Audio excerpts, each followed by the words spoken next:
Hello. Hi there. Hi, how are you going? Not too bad. It's a nice semi-sunny, semi-overcast day. It'll do. Yeah. Oh, I think we're echoing. Hang on.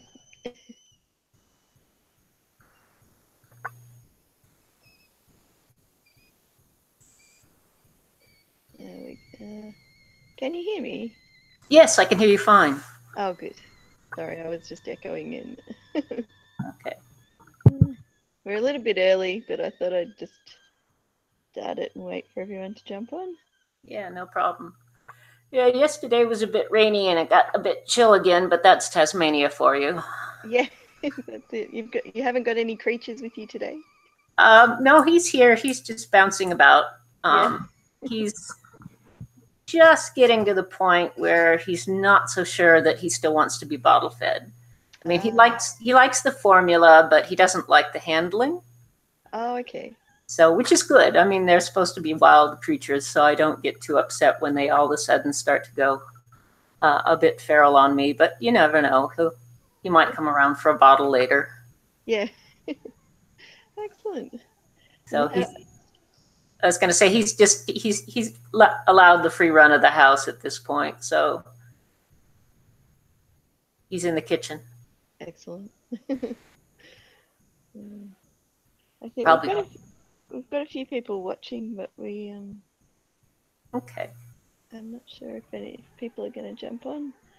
The link is in the top chat if anybody wants to jump on, and it works best in Chrome. We've found we've had a few people have some trouble jumping on because of different browsers. I definitely literally loaded Chrome specifically to use with this because it does work much better.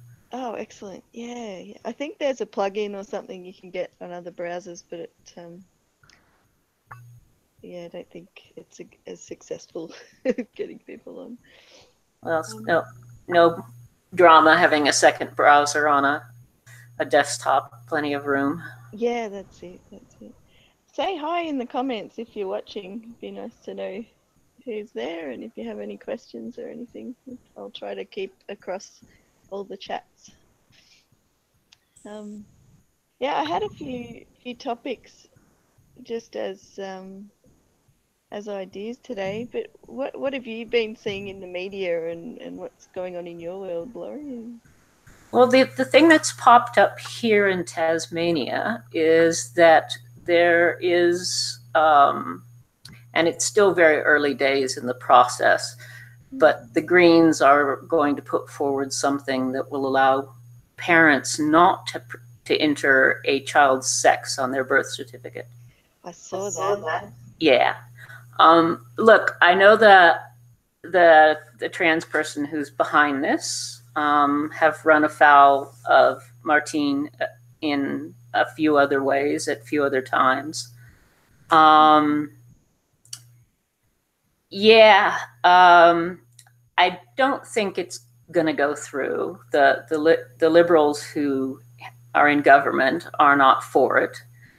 It's going to have to go before the Attorney General to look at possible implications. I'm certainly willing and able to submit things when they're looking for public consultation. What sort of public consultation process have they got? To tell you the truth, I'm not entirely sure. These are just bits of information that I've picked up. I do suspect they will be seeking public input, and at least that's the way it reads at this point. So yeah, like I said, I'm not terribly worried about that. The other thing that popped up, a good probably 2 months ago, was some 15-year-old wanting to get to lower the age for which young people can seek gender affirmation surgery.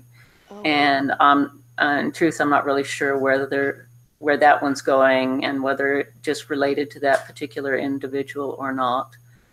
Was that specific to Tasmania, or was that? That was in Tasmania. Right. Yeah.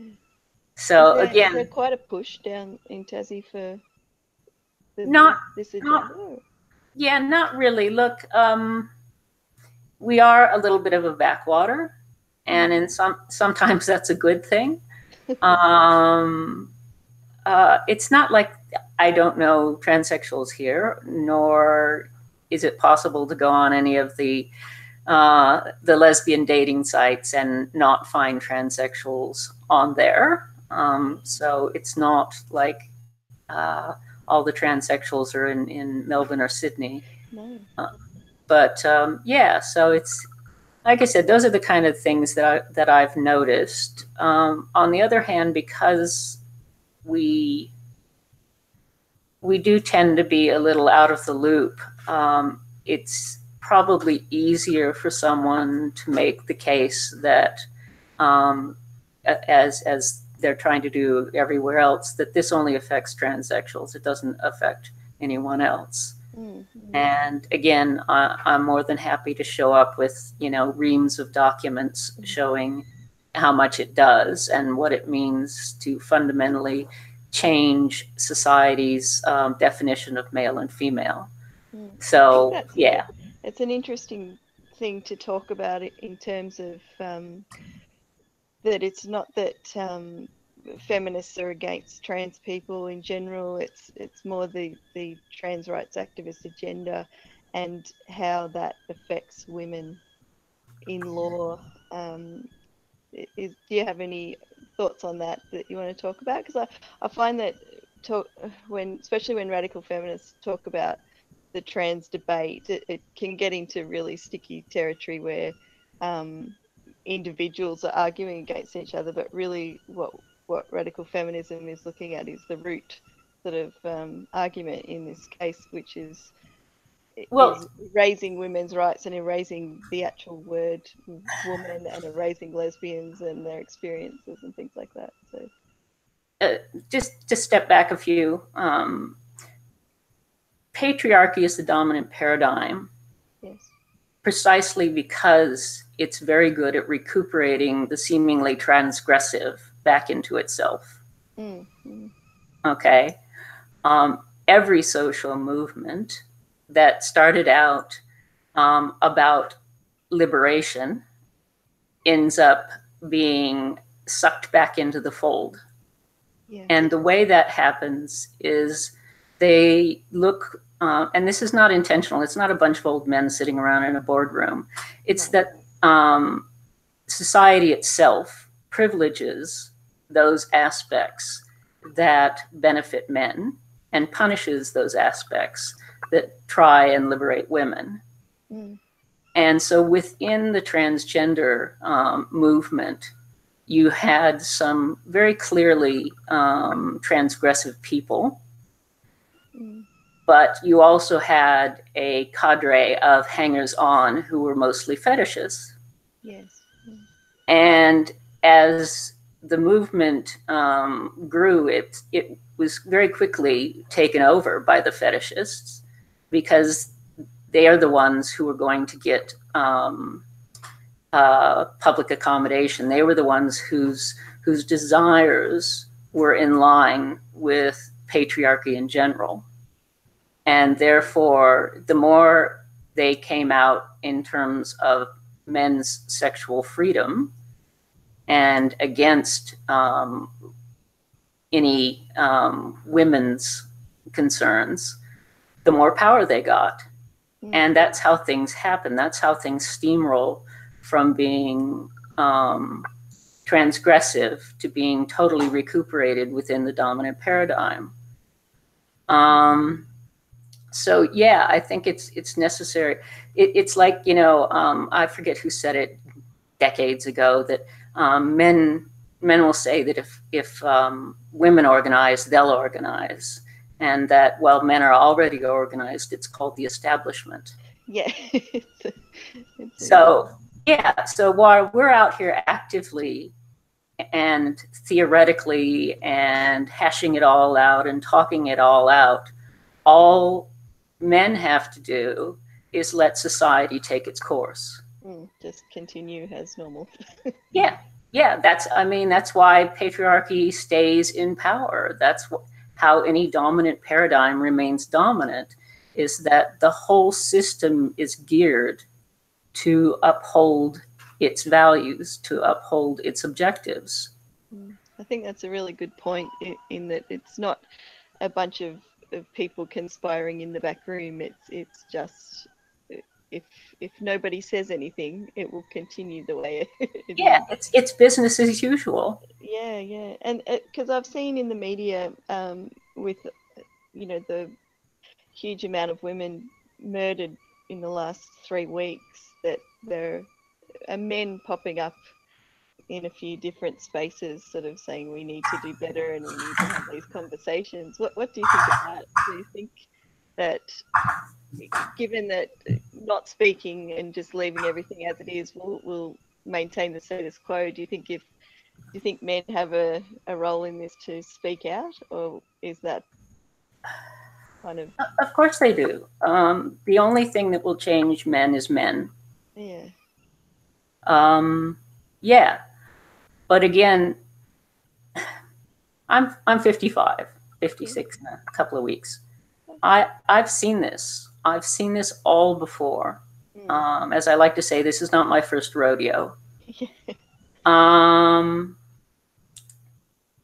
I've seen the Me Too movements. I've seen everything that was supposed to be a sea change. Everything that was supposed to be the the movement, the recognition of some aspect of reality that was going to change things. That we can't. People would say, "Oh, well, now that this has happened, obviously we can't go back," and yet we did, and we are, and yeah, I mean, we're stuck spinning our wheels, and that's intentional. Yeah, what do you think? Like, I mean, the Me Too movement was became part of sort of mainstream conversation, but it still wasn't big enough to tip any sort of real change. So, what do you think it will take? Do we just? I mean, should women organize separately to men and create women's culture and create a system that works for women and Well, leave the men to themselves, or do we do it together? Is there something that could happen that will really tip people over the edge and make change, or will it? It's hard to say, but well, I've said before that I'm a separatist. yeah, And the bus boycotts in the U.S. was an act of separatism. yeah, It was all of the people that the bus companies, and they also they boycotted more than the buses. They boycotted stores. They boycotted a lot of things. yeah. And it was this withdrawal of their monetary input that, in the end, was what broke that aspect of segregation. That took over years. Oh yeah, yeah. I think I want to say something like 19 months or something, but it took a lot of time. It took a lot of people finding ways of doing things that were new and different, relying on each other, creating their own resources. And a lot of people don't know that it wasn't just Rosa Parks, on that one day deciding she was going to do this. She actually worked for a couple, and the husband was a lawyer, and this was really all thought out ahead of time. Yeah, she was sort of the perfect storm, wasn't she? Exactly. And so it wasn't that she just one day had enough. Even before she got arrested, the plan was in motion. Yeah. So do you think women's culture is strong enough to support something like that? No. I don't. Yeah. And I don't, because the difference between women and every other class is that we are in the same families as our oppressors. Yeah. Or married to them. We live in the same houses. They're our husbands, our sons, our brothers. Yeah. It's a dynamic. Like I said, I'm all for full Lysistrata. I'm all for women basically saying no sex for you. Yeah. But I think that we are too enmeshed. Yeah. And I don't know how. I have an outsider's perspective being a lesbian. Yeah. I don't have a partner. I don't have family members that I have anything to do with for a lot of reasons. I have a few male friends, but for the most part, I don't know what it's like to have intimates, to have children, to be in that. Hello, somebody has come to say hi. But yeah, so like I said, I'm not sure I'm the best person to speak on that, because as far as I'm concerned, I would be more than happy to withdraw all my energy, what little I give to men. Is it an all or nothing thing, do you think? Is there ways of just facing more energy towards women that may have a similar effect, but still be able to? Well, I think it would be great if we could convince women. I mean, that, there's the word patronizing, as in going into shop, and a lot of women have talked about matronizing, about taking our money and our resources wherever we have them and putting them into women owned or women run business. But again, that it's not that doesn't count, but it still falls very much into capitalist measures, which in and of themselves are problematic. Oh, exactly. And some people have a lot to lose by making those decisions. Exactly. That's, again, another big, if the less money you have, the less resources you have, the less options you have. Mm-hmm. And I think it's we need to be very aware that anything that we start to formulate as something like, oh, well, you should try doing it this way or that way or whatever way. If we're not aware that we're additionally burdening people, women who already lack resources, by then, they're not doing it correctly now. They should be doing it this way or that way. And, exactly. and putting that emotional burden on people to make them feel like they're not pulling their weight, when indeed they're pulling all the weight that they can possibly pull. Yeah. And that's probably the case for most women, is that we're all doing the best we can with our current situation. Oh, I totally agree with that. No, I totally agree that we're all doing the best we can within our circumstances as we understand them. And I think that last part is important as well, because a lot of us have very skewed understandings of what our circumstances are. But I think this is where theory and radical feminism perhaps comes in, is you don't have to be doing it perfectly, but at least using that theory to analyze your situation and inform your decisions is... Exactly. And a lot of times I'll say things that people get upset about, and I'll say, but this is feminist theory. Yeah. This is feminist theory. Now, I wouldn't try to build my house with theoretical physics. It is still possible to have a kind of conversation about the theoretical aspect of anything, and also acknowledge that that's not how we do things on the ground. Exactly. Yeah. And that conversation is being shut down, and is very, very difficult to have at the moment, isn't it? Especially Very much so. in regards to things like the definition of a woman.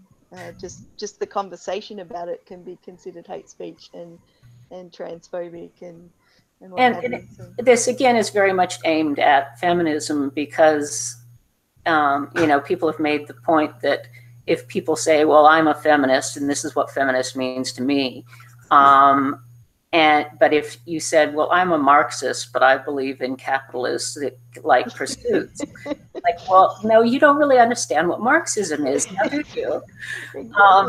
You know, or that I'm, you know, along any sort of racial like theory or whatever, you wouldn't get away with saying, well, you know, I believe in this, but then again, I hold all these opinions that are entirely contrary to that thing that I said I like, you know, I believe in.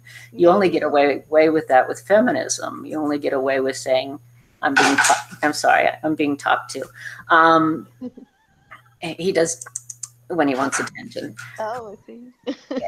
Yes. Yeah, anyway. Well, it's very true. And that seems to be the hot debate between liberal feminism and radical feminism is the idea that radical feminism is second wave feminism, which is outdated and you know, in this day and age. But it's like, well, the theory doesn't change. So the interpretation of it is perhaps. The theory can certainly be updated, but it should build upon itself, as opposed to this notion, well, they got a few things wrong, and certainly second wave feminism did get quite a few things wrong, that because of that, we should just chuck it all in the bin and start over again. And it's like, well, that's not how things work. You know, philosophers build upon other philosophers. They don't say, well, this one got something wrong, so we'll stop teaching him. Yeah, exactly. Why do you think those rules apply to feminism? This sort of idea that it can... Well, for the you know, precise reason, because it applies to women, because, you know, the whole point of how we are burdened with all the care work, how we are socialized to not take ourselves seriously, not take other women seriously. It's all about keeping us spinning our wheels. And, you know, what would happen if that wasn't the case is that we would build something, and that would provide a stable foundation. And then from that, we would add another layer and another layer, and we'd actually progress. We'd actually get somewhere. Yeah, that's true. And again, is this where focusing on creating women's culture is a worthy thing to do, to have something as a foothold to say this is what we do outside of patriarchy and capitalism and those sorts of things, and look how amazing it is, come and join us, sort of thing. Oh, very much so. And also, I think it's important to remember that there's no such thing as outside of culture. If you think of culture as, say, concentric rings, if I create women's space and I sort of step outside that outside ring, that outside ring has to come with me. Yeah. And that what you're doing, any woman who's essentially creating a feminist space, even if that's just in her own body, even if she's just willing to say, when I go out in the world, I'm going to take my feminist values and involve those in everything I do, then when we do that, we create the opportunity for other women to know that it's possible. Yes.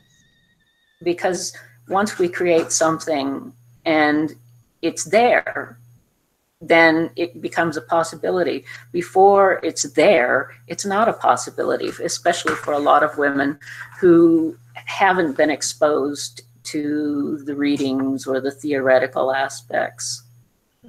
And I really like the idea of the circles that you're talking about, of starting within yourself and bringing that out into the world, and then perhaps amplifying that with the people that you know, the women that you know, and then amplifying it again with female spaces, and then amplifying again with women's culture. Do you think that could have a larger effect? Like, could you expand those circles to the point where, or is that separatism, or is that? Well, I think that goes back to the fact that in the second wave, what drove it to a large degree was consciousness raising and consciousness raising groups. And the fact that women were getting together and sitting around in a circle and saying, well, there's this or that or the other thing that I feel, or that it bothers me, or that I don't like when my husband does this. And suddenly another woman said, yeah, me too. And another one and another one. And whereas we're very much meant to act as individuals and we're not supposed to criticize or critique men. And when women were finding that it wasn't just them, they weren't a failure as a woman in their own marriage, but rather this was structural. This was something that men as a whole do to women as a whole. And I think, we're a lot further along now. I mean, this is part of what I've said in this period of backlash, is that between the first wave and the second wave, women really did have to rebuild. Much of what was lost, or what was gained, was lost in terms of knowledge. Well, that's not going to happen again. We're here, we're the librarians, we're the experienced women. When the third wave feminists finally wake up, and I hope, and a lot more of them are, and a lot of them are leapfrogging over third wave to fourth wave. When that happens and there's a critical mass, we'll be here saying, hi, I have this lovely library. Let me tell you about all this writing back to Afro-Ben and just this is all here. You don't have to reinvent the wheel this time. I think that's so important, and possibly a good thing about the internet is, one, we can connect, and two, we can keep her story safe, and uncorrupted, because it's kept with women, and women have the stories, not only can retell them, but there are texts, and there's a history or her story that goes back far enough that we can keep that now. I think we have to be very careful about digitized knowledge. I used to work in digitizing library materials. Okay. And we talked about it, a lot of women, a lot of feminists talked about it as having two distinct possibilities.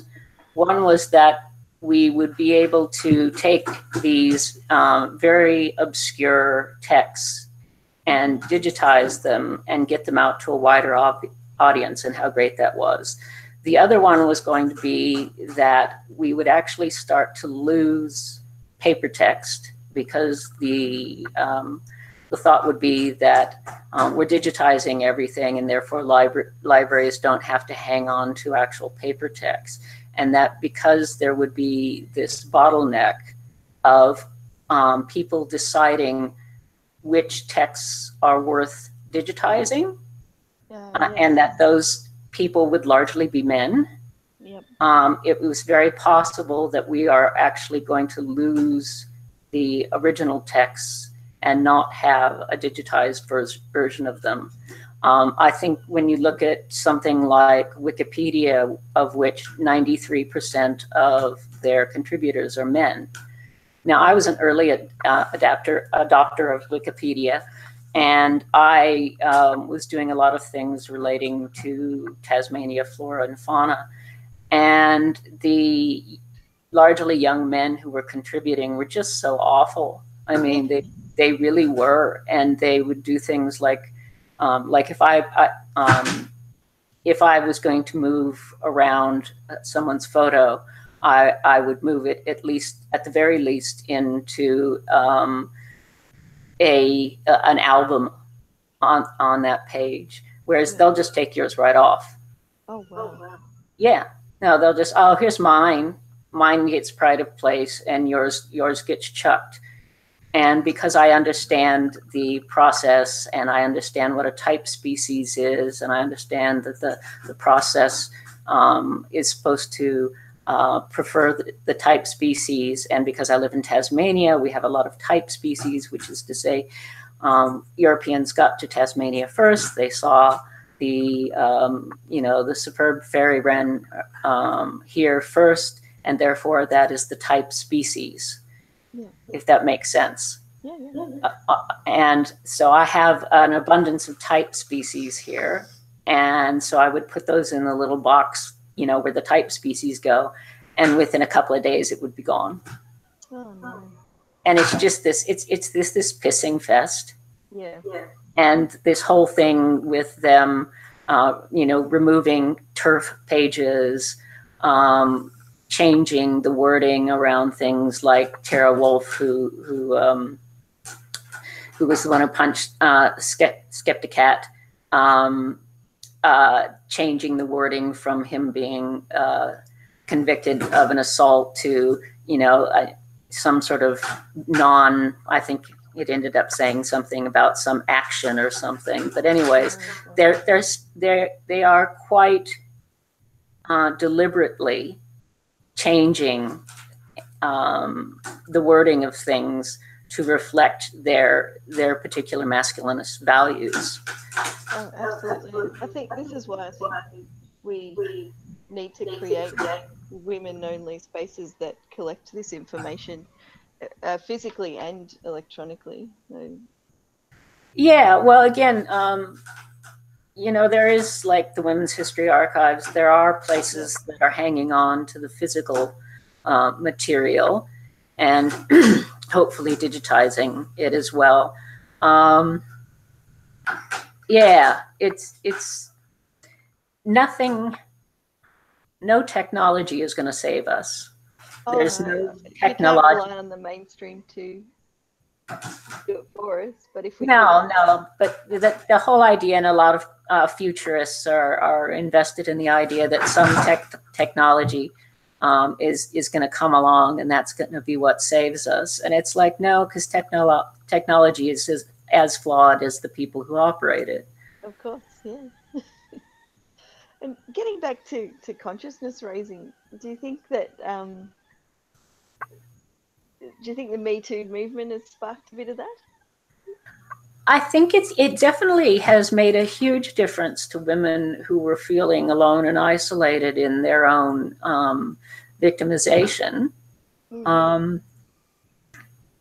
Do you think that the way it's portrayed in that there's sort of these individual monster men that are doing the bad things, rather than the way we look at it as structural?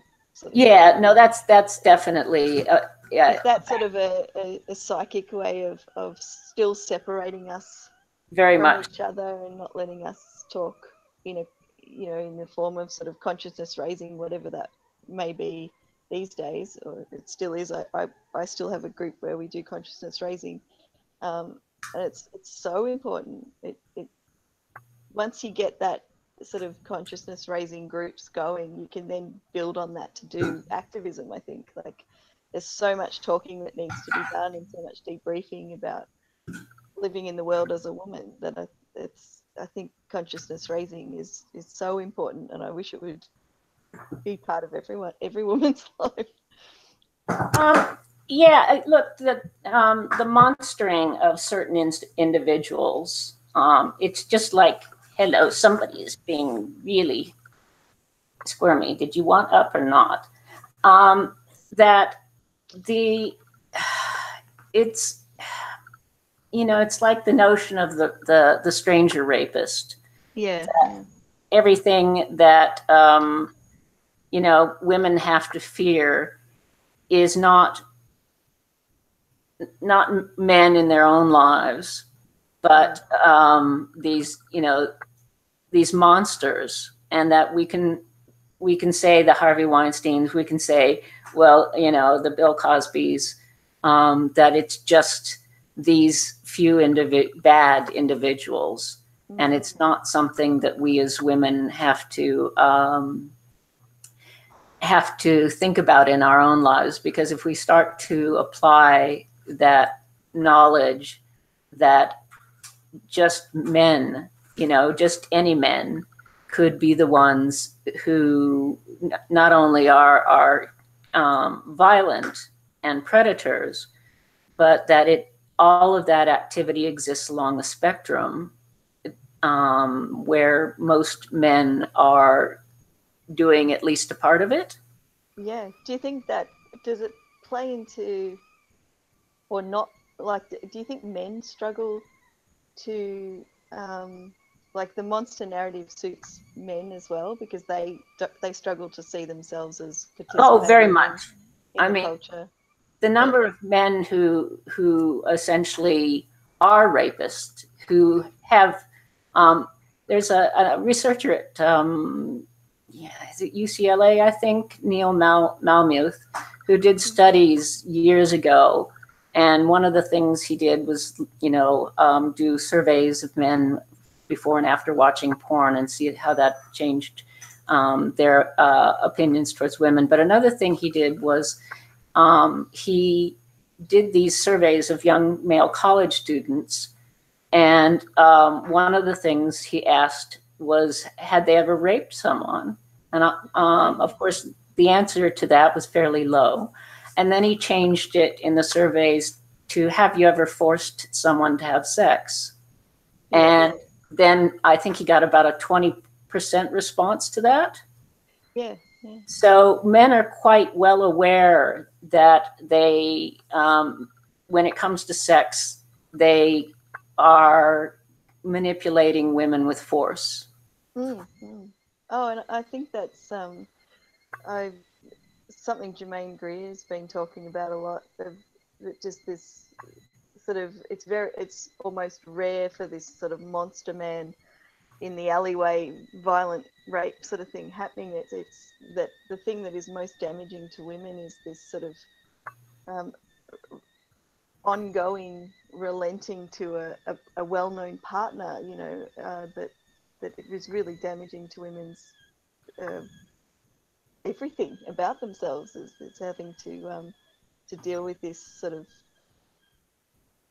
and it's I guess there's a debate as well as what's bad sex and what's rape and what's consent, and how do we even navigate this idea of what happens in a long-term partnership of relenting. Well, you know, if you read Dworkin, yeah, and for her, all intercourse is rape. Well, yeah. And I think it comes down to the idea is that within a society where violation of the other, hang on, Patty Mellon playing on my keyboard. Stop that. You don't expect to hear that. No, you don't. But they do. They get up on my desk, you know, where he is right now. That when you have a culture that eroticizes power over and domination, and not just of women, but of nature, and the other, is it possible in that context to separate out sex? Yeah. Is it possible to say that when we have men and women socialized from day one to believe that if you're a man, conquering a woman is what gets you off. And if you're a woman being conquered by a man, it is what, what is your highest, like, erotic goal. How do we separate out what we do from that? Yeah, it's very difficult. And given to the just pornography, sorry, I'm having a bit of confusion here. It's all right, I'm back on. Yeah, and how, like, pornography has become just, no one can avoid it, it seems, at the moment. It's just, No. like, I was just reading an article. I've just posted it in the thing, and the article reads, have you ever done the math on how many women who are alive right now have been raped? There are almost 7 billion people on the planet, so there are 3.5 billion women. About 1 in 4 women is raped in her lifetime. The other 1 in 5 fend off rape attempts. So more than 800 million women living today will be raped in their lifetime. That's horrifying when you do that, those sort of numbers. And then if you look at it goes on to talk about pornography, and it's saying by age 11 most boys have seen pornography, and once people have seen pornography, 80% of those will go on to watch it on a weekly basis, and 88% of porn contains violence against women. Like, you can see how these things are so enmeshed. Well, I remember reading not too long ago, and I think that it literally was children. So it was like boys that were like 11 raped a younger girl. And one of the adults was saying, well, didn't you realize you were hurting her when she started crying? And the boys saying, well, they thought that all girls cried during sex. Oh, God. Yeah. And yeah, no, it really is. And because, look, the one way to, and this is so much a part of patriarchy, the one way to make sure that your system, whatever it is reproduced, is to link it to an orgasm.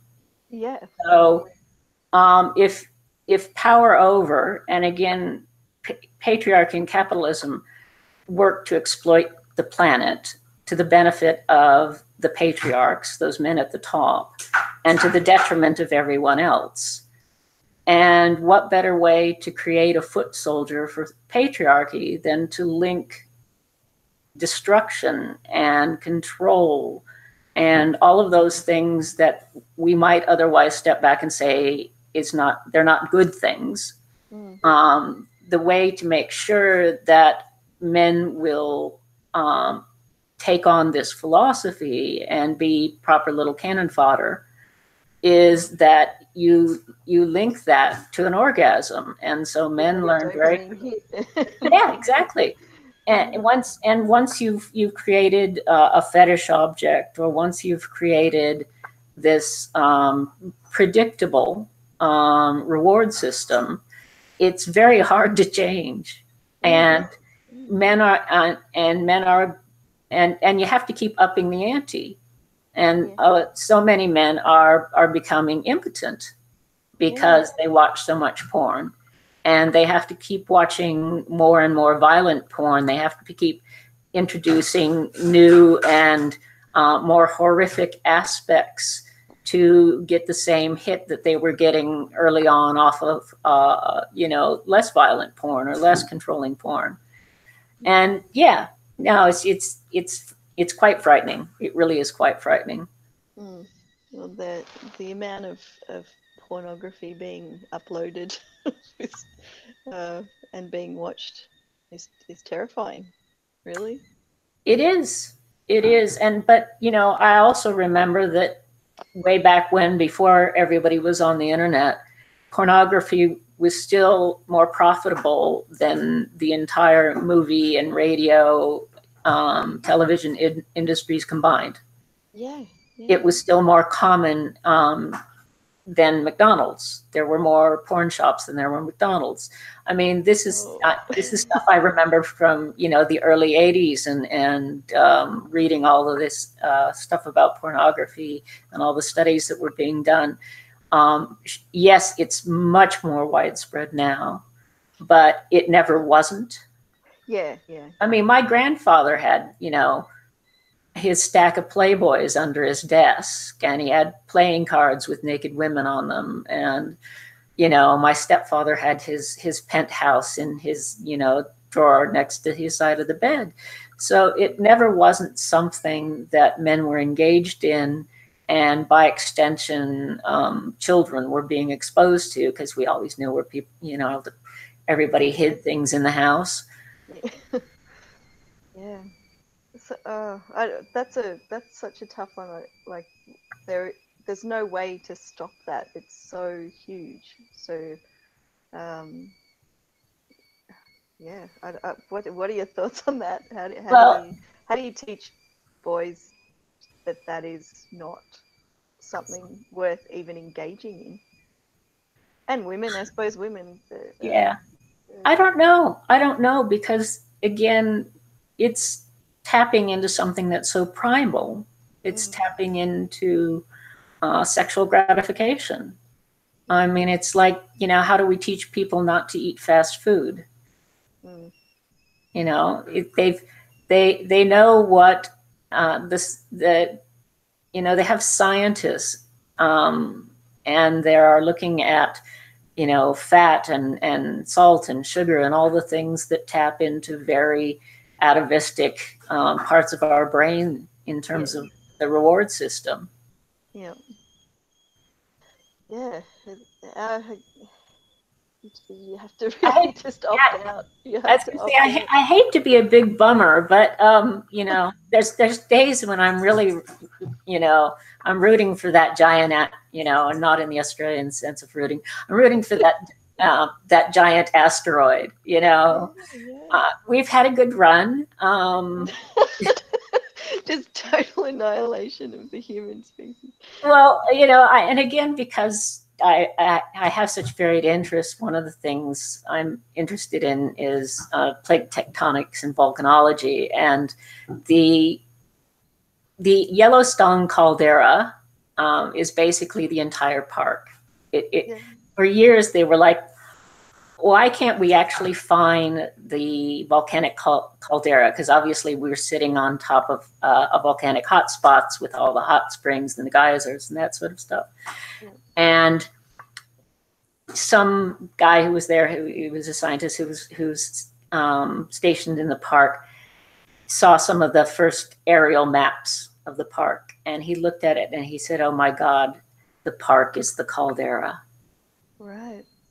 So it really is that huge, and it's overdue, as so many volcanoes are, for another eruption.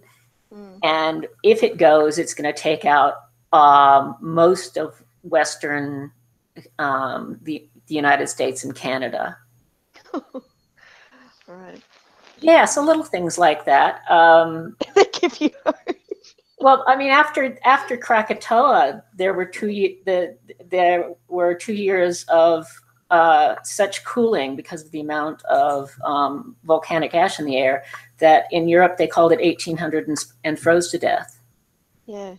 Refers to that 2 year period. And but hey, you know, it'll set back global warming. So yay. But there's also, you know, once we have less ice on the poles, you know, plates are going to shift. Yeah. In ways that they're not shifting now. So I can sit here all day and tell you every possible thing that's going to go wrong. And, you know, and the Gulf Stream is almost dead, and that's going to freeze most of Northern Europe. And or the jet stream, sorry, Gulf Stream's on the other side, the jet stream, and we're going to stop having an upwelling of cool water that's bringing up nutrients and et cetera, et cetera, et cetera. Oh, I'm so fun to talk to. Well, okay. What do you think? If we have to put a positive spin on it? What do you think are the most important things to focus on as a feminist? Where can we put our energy? Well, I think you put your energy where you have to kind of do an assay of what you've got, where you live, what are the services that you can possibly plug yourself into, or if they don't exist, where you can find a group of like-minded individuals and and start seeking resources. This seems to be a common idea when you talk to other feminists. In the town where I live, we're lucky enough to have a fairly decent group of radical feminists, and we meet every month and we consciousness raise and we do activism and we get together and just have a cup of tea and a laugh. How do you, is it worth doing that in locally, and then finding other groups that are doing that close by and just trying to bring people together, bring women together? Look, very much so. I think that because the isolation, I think, is such a big problem. Women being isolated from each other, and not especially if you hold radical views, that's kind of something you have to keep to yourself. Very difficult to stand up and say those views. So we have little pockets of the internet or whatever that we can meet on, but meeting in person seems to change a lot. It certainly has for me. Well, I would love to have that here in Tasmania. I know a couple of women, but not close by. Yeah. Yeah, no, I think it makes a huge difference. I don't think anyone should ever think that, well, I can only talk to this one other person, or I can only meet in these small groups, and that just doesn't seem to be enough. And it's like, well, it is. Yeah. If that's what you can do, then do it. And don't hold yourself against some idealized action. Well, part of doing these live streams was to have these conversations in public, and show that these are some of our views and that we can talk about it, and they can be different even amongst women who hold the same sort of ideologies and things like that, and hoping to engage other women and engage people with different views to just have the conversations.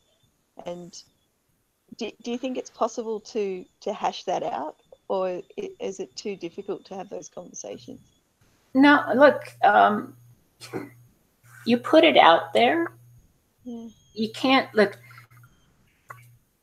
You can't control whether or not the outcome of something is going to be positive or not. Yeah. But you can put it out there. As I said, you can simply put out into the world what you want in the world, and you can't not do that, because the outcome, you learn from the outcome, obviously you do, and you adjust based on that. But if we all stop doing whatever it is because the outcome is not what we want, then everything's just going to come to a complete halt. Yeah. And if we do put things out there simply because it's what we think and believe and what we want to see in the world, then after some time, it's entirely possible that there will be we will start getting the response that we want, or another response than we set out for, but a good one nonetheless. I was online, you know, on Twitter when the sort of storm hit regarding, you know, radical feminism.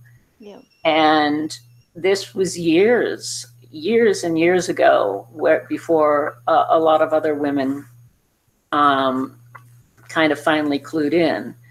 And I'm not some great martyr, and I'm not some great, you know, prophet or whatever. I just happened to be there at the time when that happened. And I, you know, made my points, and then I sort of stepped back from it. And I think that's, again, what we have to do is we have to like step into the fray. And then when we've had our say and or need to step away from it, and, you know, just keep being there. Showing up is 99% of it. True. I think also having conversations in real life is a lot different to online. I don't think people are as combative when it's face to face. No, I totally agree there. I think that is a definite advantage. And one of these reasons that I do come on in video format is because I'm not very good at reading from text. I'm not very good at reading things sometimes in terms of their the not you know, the visual cues, I should say. When I lack the visual cues, sometimes I really don't get things. Well, Whereas, everybody, apparently 80% of the written word is misunderstood or yeah, no, misinterpreted. Totally. We get so much information, visual information, in terms of communication. I've never liked telephones. I much prefer. I will go out of my way to not use a telephone. I will actually, you know, drive somewhere to see someone in face to face. But yeah, communication to me, it happens face to face, and it's very necessary not only to have the visual information from seeing someone's face, but also to be able to sort of, you know, query, you know, the eyebrows go up, like, hang on, that last thing that you said, I'm not quite sure about that. And the other person will read that and stop themselves and add the explanation, because that's, you know, that's how I actually learned American Sign Language years ago, and it's just fascinating. And so much of it is facial expression. Yeah, that's it. I would, and do you think, because the, you know, the liberal versus radical situation that goes on online, do you think, like, how can we have those conversations without them, you know, turning into something destructive? Like, is it possible to have those conversations? I kind of, again,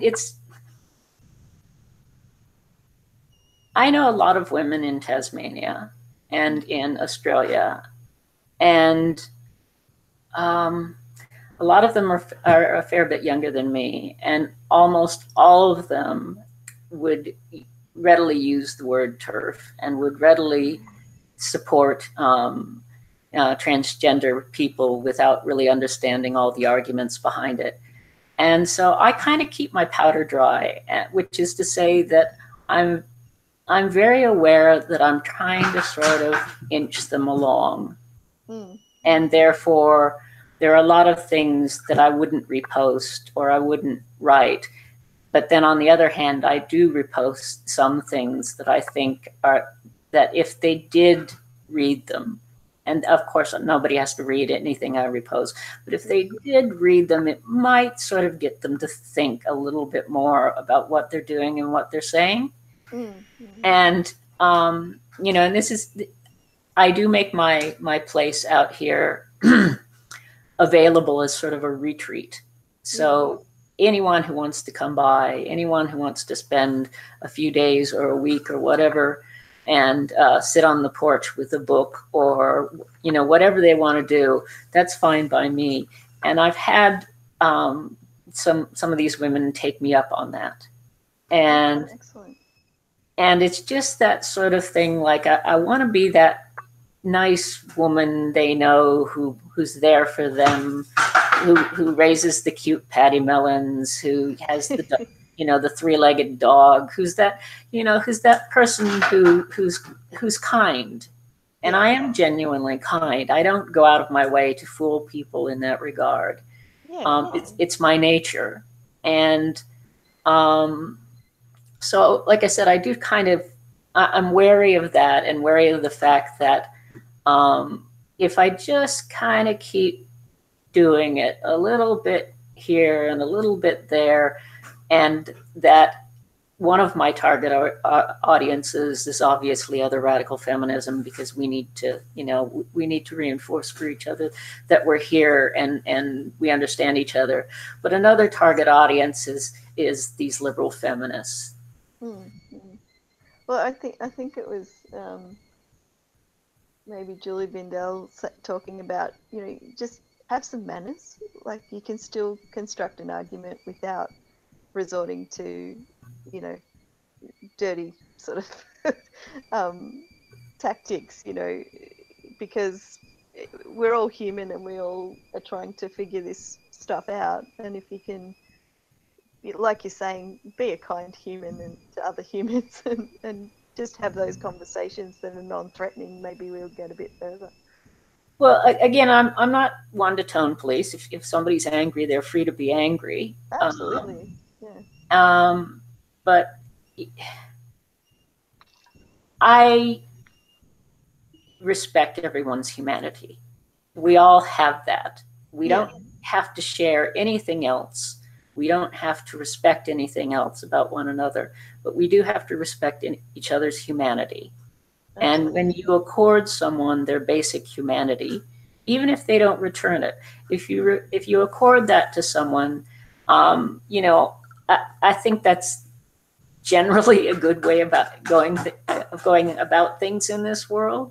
I know far too many people who find it too easy to consider themselves above someone else, or that person isn't worth my time, or I'm so much smarter than they are, it's not worth the bother. And it's like, well, no, you're equal to each other in humanity. No one has more humanity or less humanity. We all have it. And as long as that we're coming from a standpoint of that being, the starting place, that being the a priori assumption, I think we'll get further along. And I don't like othering. I don't like that I am othered. No. I have been othered my whole life. I was a very strange child, still a bit of a strange adult. I was smarter than the other kids. I got picked on. And then, came out as a lesbian, and I've never been gender conforming and all that sort of stuff. So I've spent my whole life having to come into a room and have woman, lesbian, nonconformist precede me. Yeah. It's there the moment I arrive. And literally having to tell people that what you should take away from what I'm saying to you is that your instinct is not to pay attention because of who I am. Yeah, that's really tough, isn't it? I keep hearing that from men saying, or just the idea that men don't think of women as actual human beings. It's well, we're not. Every definition of humanity is built around masculinity. Yeah. So we're empty vessels, and that's why so much of this thing about transgenderism really riles, because it's so built on the idea that woman is an empty vessel that any man can pour themselves into. Yeah, it's the gender, like the whole gender debate seems to really cut right into the the basic tenets of feminism, in that gender is a construct used to oppress us. Yes, and yes. and to say that that is a factual reality is it's Well, and that's so beyond what people understand. I think, again, Mary Daly wrote something that, and this was back when androgyny was the big thing, saying that androgyny was scotch taping together. Who did she use? She used a couple different. One was Arnold Schwarzenegger and Brigitte Bardot, and another one. Anyways, the whole idea is that even androgyny, and I paraphrase Dorothy Parker, it runs the gamut from A to B. People like to say, oh, well, because of, because we're now embracing femininity and masculinity, and there's this spectrum in between. And it's like the spectrum from femininity to masculinity is from A to B of human potential and human possibility. We've still eliminated C through Z. We've still even, and this whole idea that, oh, it embraces everything that humans can be, and it's like, no, it embraces this tiny little portion of what humans can be, and it still keeps us within those boundaries. And what would be boundary breaking is not being a feminine man or a masculine woman, but being outside of those things, not referential to those things. That's exactly right. And that's so difficult to even figure out for yourself. How do you, like I talk about, it's like a patriarchal sludge or slime. Like, how do you even get it off you to figure out what's underneath? Yeah, no, and it is. It's very much so. Who are we without reference to our socialization and or our culture? Well, I don't know. I mean, it's like, as you say, it's like we're like fish. We're immersed in water. How do we, it's so pervasive, and it's so how we are socialized and have been socialized, and it's in the language we speak, and everything. Every time we go out into the world, it's there. It's everywhere around us. So and again, I'm less worried about trying to find my authentic self and strip all that away than I am about, okay, here's where we are, here's where we're at. What can we do with what we've got? Yeah. I think the more time you spend with women, and the more you focus your energy on women, the less you are affected by it. It's really easy to see in other women, I find, when you know that they've let that go. I think it certainly happens as you get older too, when society or patriarchy stops looking at you as a woman. There's a certain age where that happens.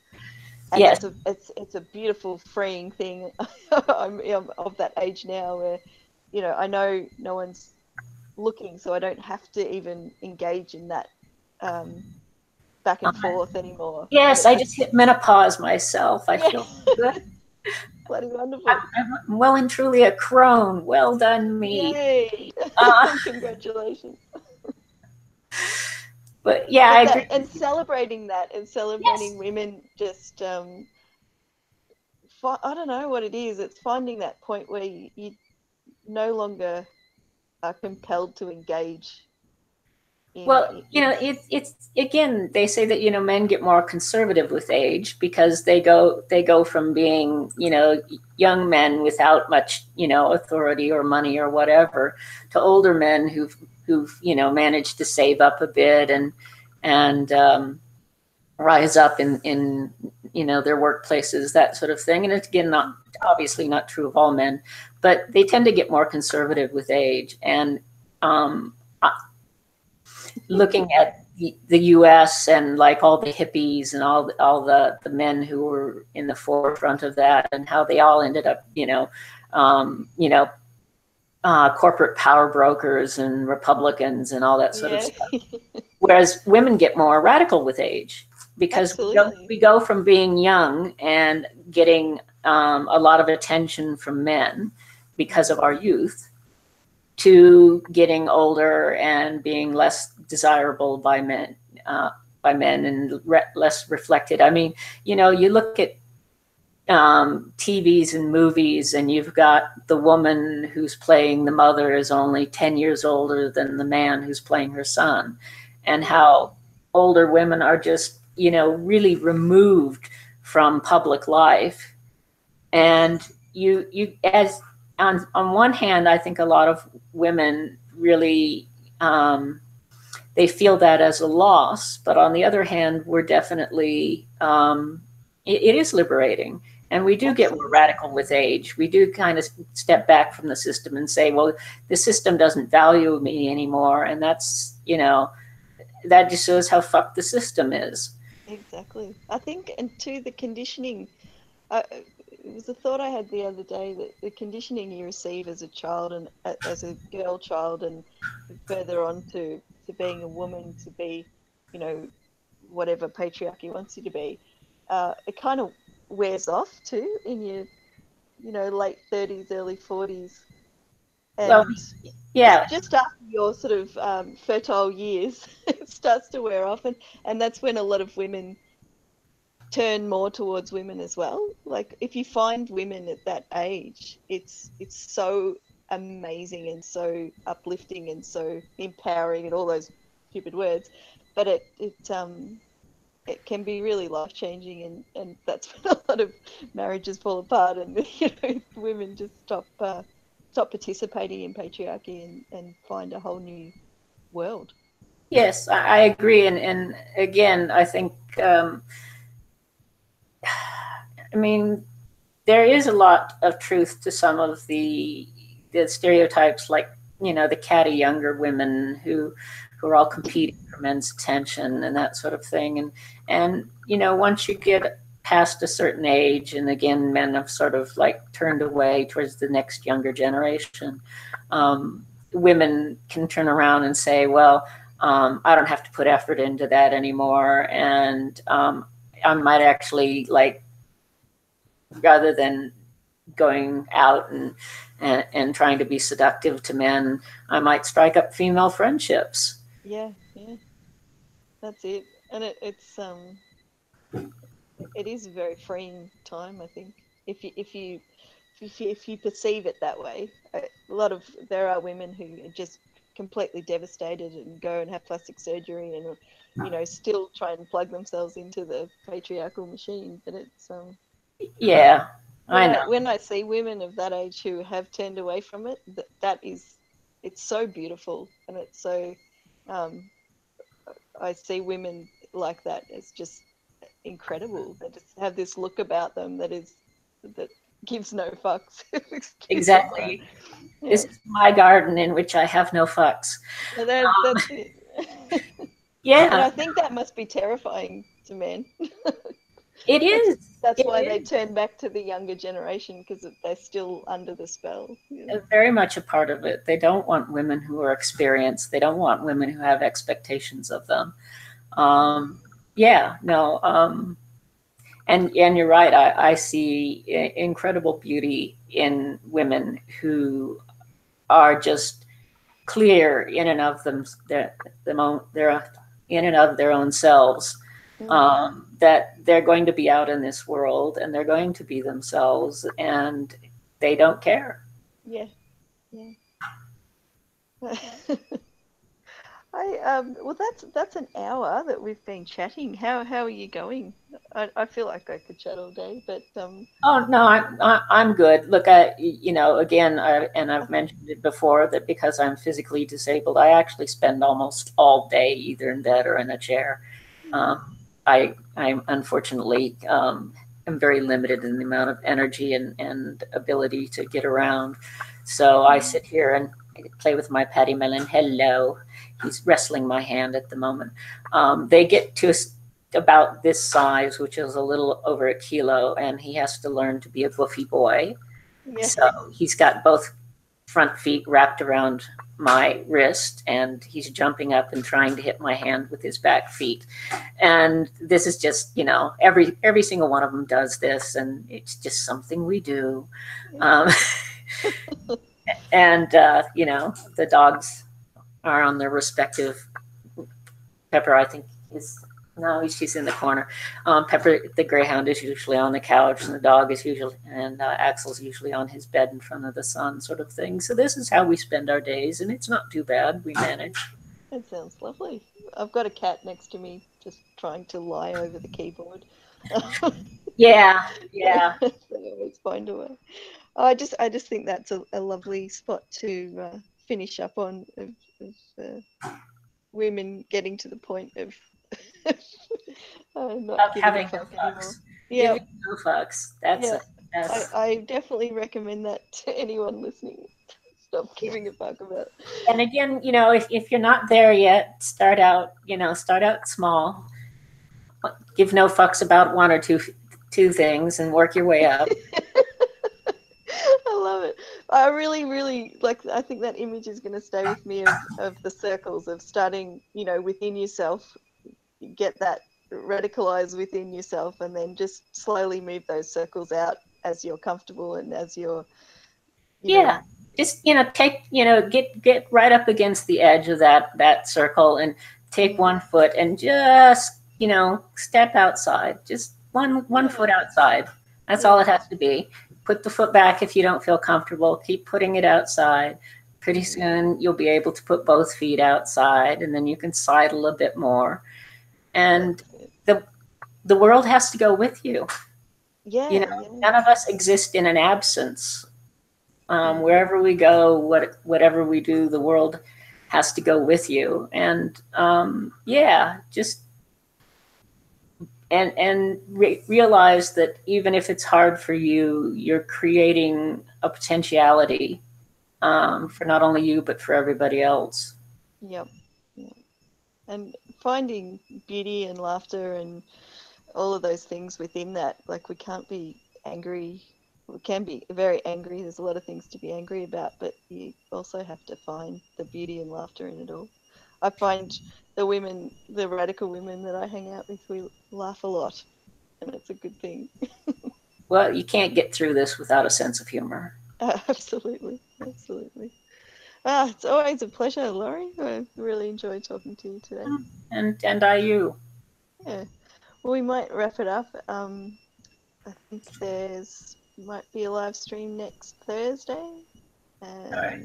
I'll keep an eye out. Yeah, we pop it up here next week. And thank you everyone for writing messages in the top chat. And this will be available for anyone who wants to look at it later. All right. Take care, Laurie. Enjoy the rest of your weekend. Bye. Thanks.